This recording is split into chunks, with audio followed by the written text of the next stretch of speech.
Fundação da Liberdade Econômica é um centro de pensamento, produção de conhecimento e formação de lideranças políticas que se baseia na defesa do liberalismo econômico e do conservadorismo como forma de gestão. Para mais informações, acesse flebrasil.org.br. Olá a todos, eu sou Eduardo Fayet, da Fundação da Liberdade Econômica, e este é mais um episódio do Liberdade em Foco, o podcast da Fundação da Liberdade Econômica. Sejam todos bem-vindos. No nosso podcast falaremos de um tema muito importante para o nosso país, porque os governadores dos Estados Unidos proibiram redes sociais e apps nas suas repartições públicas. E para falar sobre o assunto, convidamos Madeleine Lasco, uma das experts da Fundação da Liberdade Econômica. Madeleine Lasco é jornalista há 26 anos, especializada em cidadania digital, colunista do UOL e está à frente do projeto Cidadania Digital na Gazeta do Povo. Atuou como consultora internacional do Unicef Angola na campanha que erradicou a polio no país. Diretora de comunicação da Change.org para a América Latina, assessora no Supremo Tribunal Federal e do presidente da Comissão de Direitos Humanos da Alesp. Trabalhou na Jovem Pan e Antagonista. Madeleine, é uma satisfação recebê-la aqui no podcast da Fundação da Liberdade Econômica. Seja muito bem-vinda. Obrigada, Eduardo. O prazer é todo meu de estar aqui com você e com o pessoal que acompanha a gente. Madeleine, esse assunto é um assunto muito interessante e importante para nós brasileiros, né? Porque, obviamente, poderá ter desdobramentos ou consequências aqui no nosso país, nas nossas instituições públicas, né? Nas nossas empresas públicas, que todos nós também estamos submetidos a questões, né, na internet, né? A invasões, hackers, os trolls e etc., né? E alguns dias atrás, os governadores, né, de Nebraska, Carolina do Sul, Dakota do Sul e Maryland proibiram o uso de diversas redes sociais e apps. E eu gostaria que você explicasse o que aconteceu para governadores tomarem essa decisão e essa ação, né, que aparentemente é um pouco radical. E eles vão ser seguidos por vários outros, viu? E esse é um negócio que vai acabar desdobrando até aqui, porque quando a gente fala de proibir rede social, na nossa cabeça o debate aqui no Brasil é o quê? É a coisa da opinião, da desinformação, do limite da liberdade de expressão, se tem limite, se não tem limite. Aqui nós estamos falando de um bicho completamente diferente. Uma coisa assim impressionante, que é uma notícia que saiu primeiro na CBS nos Estados Unidos, depois essa história se desdobrou ali pela imprensa, que é o seguinte: era uma investigação de corrupção. Corrupção no quê? Nos fundos da Covid nos Estados Unidos.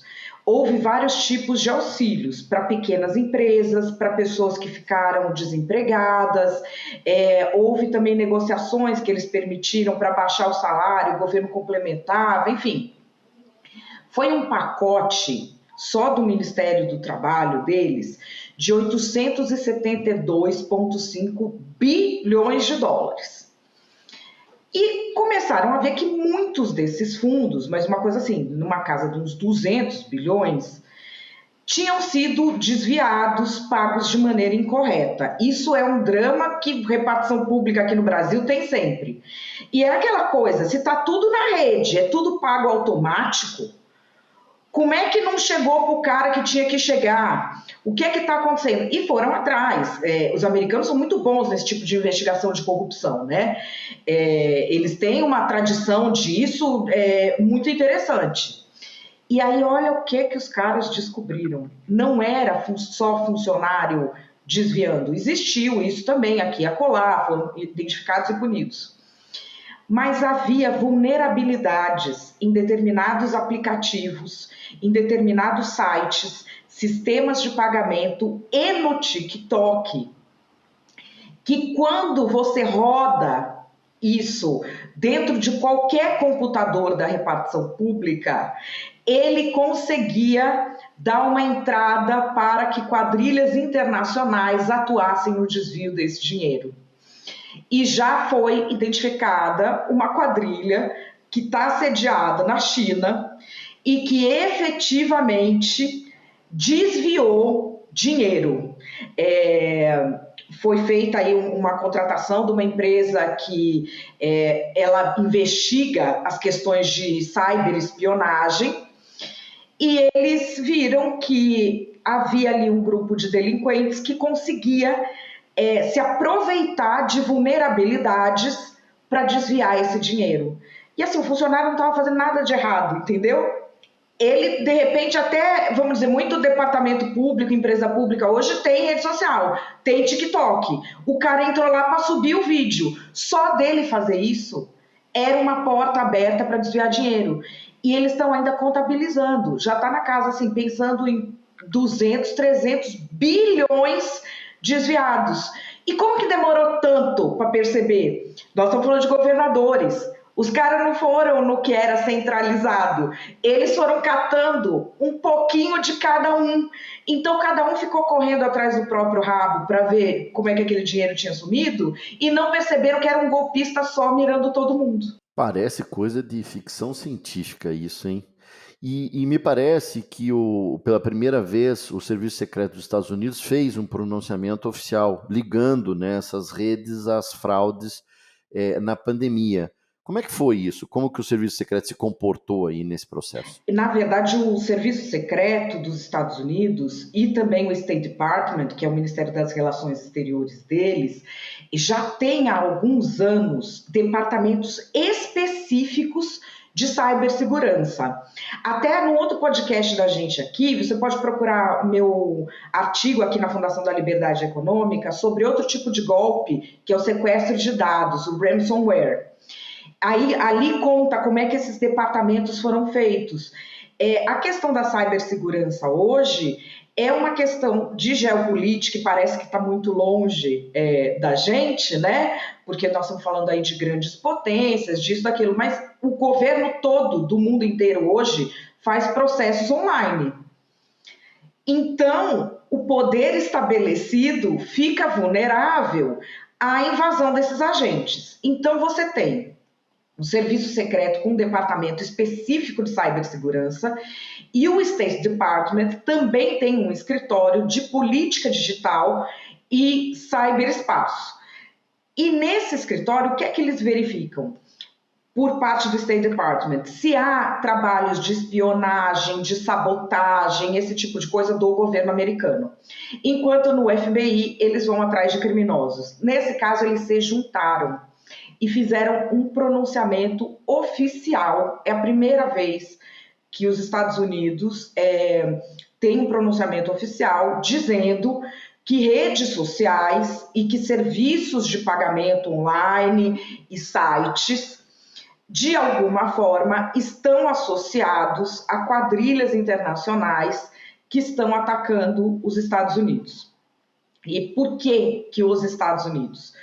Primeiro, é um sistema de ataque a grandes governos que ele vem sendo erigido há décadas, planejado, ele tem uma estratégia que é bem executada.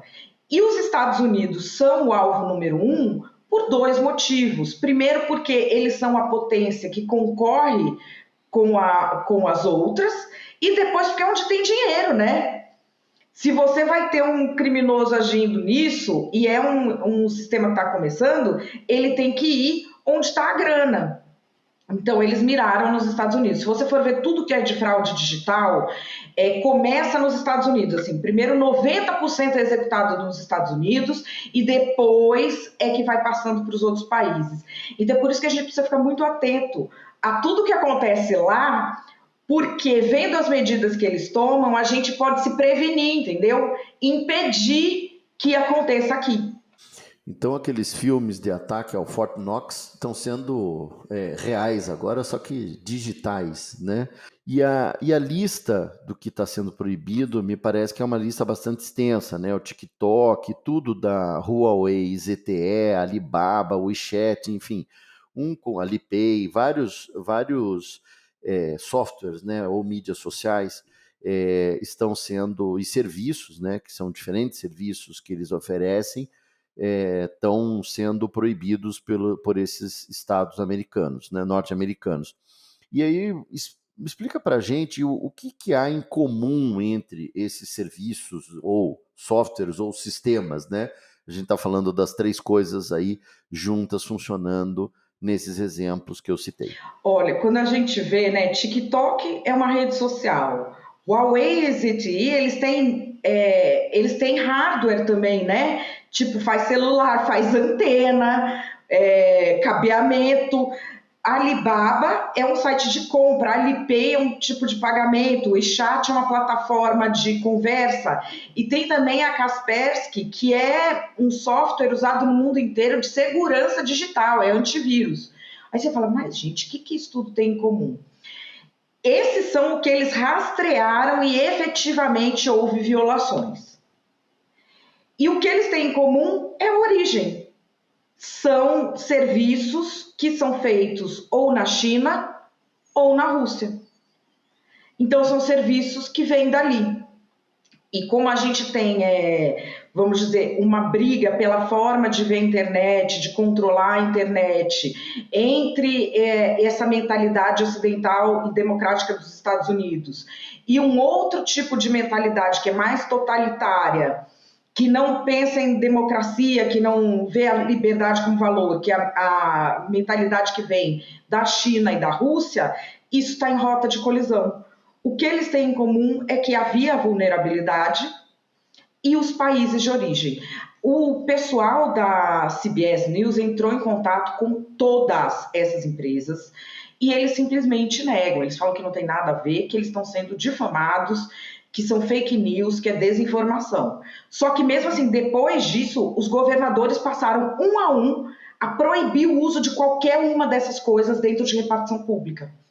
Porque eles que vão ter que pagar a conta do dinheiro que sumiu, né? Claro, inclusive porque é um programa do governo, né, de apoio a questões de Covid, né?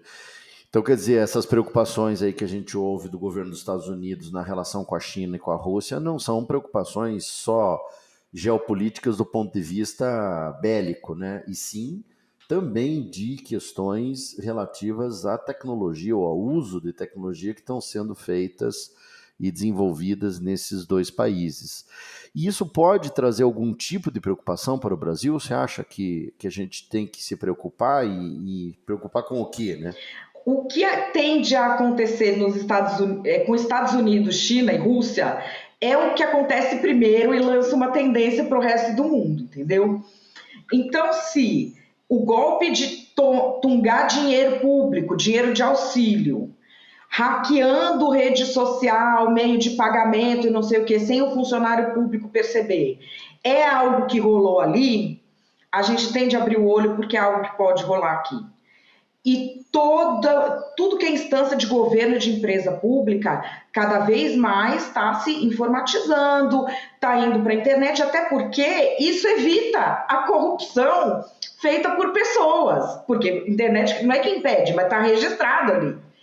Então, assim, a gente está indo para isso, para tentar evitar o desvio, e de repente pode ser que outras pessoas se aproveitem. Então, o que a gente tem que estar de olho? O que eles vão tomar de medida? Por enquanto, eles vão tomar de medida não usar empresas que são sediadas em países que legislam diferente sobre dados. A gente fica muito no conteúdo, né? O que pode postar, o que não pode usar, o que não pode. Existe uma diferença entre democracia e tecnocracia. A democracia é quando o cidadão tem a privacidade dele, dos dados dele. E os dados governamentais são públicos. Quando a gente vê que o cidadão pode ser invadido em qualquer instância, exposto, e o governo consegue esconder dados, a gente tem a tecnocracia, que é a ditadura da tecnologia. Só que a gente não pode esquecer que quem é que manda na ditadura da tecnologia? Quem faz a tecnologia, que é a empresa. Então, eles vão jogar com a lógica deles. E é isso que a gente sempre tem de ter na cabeça. O tratamento dos dados tem de ser muito cuidadoso e muito ético, porque senão, em última análise, ele se volta contra o poder público. O poder público pode achar que está indo muito bem censurando o cidadão, pegando os dados das pessoas, até a hora que a empresa resolver enquadrar o governo. Que é o que aconteceu nos Estados Unidos, em última análise. A empresa fez valer a lógica dela, que é de fidelidade à China, de fidelidade à Rússia, sobre os interesses do governo americano. Muito interessante. E já houveram problemas com serviços secretos de outros países? A gente está falando aí nessa relação China-Rússia, né? Mas houveram algumas questões a outros países ou ainda não? Sim, sim. Não houve essa questão da empresa ter uma fidelidade ao governo e isso, de alguma forma, está ali no meio relacionado a um golpe contra um governo inimigo. Isso não. Inimigo nem diria adversário, isso não.